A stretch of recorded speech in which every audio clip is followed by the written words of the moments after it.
لیکن یہ جو 3 شرائط ہیں اس کے بارے میں عرض کر رہا ہوں کہ یہ بڑی اہم چیز ہے. اس سے بڑے بڑے مسائل ہمارے اشکالات حل ہوتے ہیں. صحیح. اس سے ایک بڑا اشکال تو یہ حل ہوتا ہے، آپ نے سنا ہوگا لوگ کہتے ہیں کہ اسلام زندہ ہوتا ہے ہر کربلا کے بعد. جی. تو گویا کہ کربلا کی جو لڑائی تھی نا، یہ کفر و اسلام کا جنگ تھا کہ ایک طرف کافر تھے اور ایک طرف حضرت حسین مسلمانوں کی نمائندگی کر رہے تھے. تو ایسا بالکل بھی نہیں تھا، دونوں طرف مسلمان تھے. اور یزید بھی کافر نہیں تھا، اس کی حکومت کے جو لوگ تھے وہ بھی کافر نہیں تھے، ظالم تھے، فاجر تھے، فاسق تھے، حکمرانی کے لیے اہل نہیں تھے، ان کو نہیں آنا چاہیے تھا. ایک ظالم شخص کو مسلمانوں کی قیادت نہیں دینی چاہیے تھی. یہ ساری چیزیں تھی. اور حضرت حسین نے ایک نااہل کے سامنے اور اس کو اس عہدے کو اہل تک پہنچانے کے لیے یہ اقدام کیا. یہ کفر و اسلام کی لڑائی نہیں تھی بہرحال. صحیح.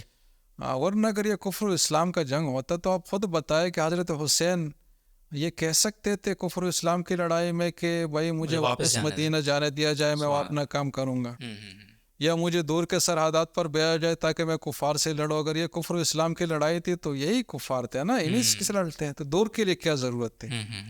یا میں یزید سے ڈائریکٹ اپنے معاملات طے کروں. تو یہ 3 شرائط بڑی وضاحت کے ساتھ بتاتی ہے کہ کفر اسلام والی بات غلط ہے، اس کو یہ رنگ دینا ہی غلط ہے. یہ مسلمانوں کے آپس کی ایک لڑائی تھی، افسوس کے ساتھ بڑی ہی افسوسناک تھی، لیکن بہرحال یہ کفر اسلام کا معاملہ نہیں تھا. اور اس سے کوئی بڑا کریڈٹ آپ مطلب دلانے کی کوشش کرے تو وہ ملتا بھی نہیں ہے، کیونکہ صورتحال اس کے مطابق نہیں ہے بہرحال جیسے بھی ہے. دوسری ان 3 شرائط سے اہم بات یہ نکلتی ہے، جو پہلے میں نے عرض کیا کہ کچھ لوگ اہل سنت میں سے کچھ شاذ و نادر کچھ لوگ یہ کہہ رہے ہیں کہ حضرت حسین نے جو کچھ کیا تھا یہ باغیانہ اقدام تھا، تو باغی کا تو یہی حکم ہے. تو اس بات کو تو ہم نے نفی کر لی کہ بغاوت ایک طے شدہ اور تشکیل شدہ حکومت کے خلاف ہوتی ہے. جب پراسس میں ہو تو حضرت حسین اپنا حصہ اس میں ڈال سکتے تھے، اور بات ابھی تک پراسس میں ہی تھی. سب لوگ یہی سمجھ رہے تھے، کوفہ والے بھی، جو لوگ خطوط لکھ رہے تھے، سب چیزیں. ورنہ ایک حکمران اگر بن گیا ہے تو پھر بعد میں تو کسی کی ہمت نہیں تھی. تو یہ سارا سیناریو ہی اسی صورتحال کا تھا کہ پراسس کے تحت چیزیں چل رہی تھی. تو حضرت حسین کا اقدام کسی مستحکم حکومت کے خلاف نہیں تھا، بلکہ ایک خالی منصب کو ایک اہل کے حوالہ کرنے کے لیے جدوجہد تھی.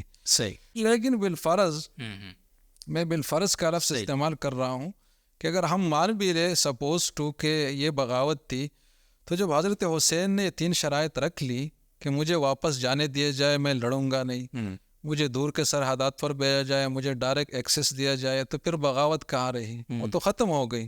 تو اگر بغاوت تھی تو بات ختم ہو گئی، تو اس کے بعد تو کوئی گنجائش نہیں رہتی نا حضرت حسین کے ساتھ لڑنے اور ان کو شہید کرنے کے. تو یقیناً ان کی جو شہادت ہوئی ہے مظلومانہ ہوئی ہے.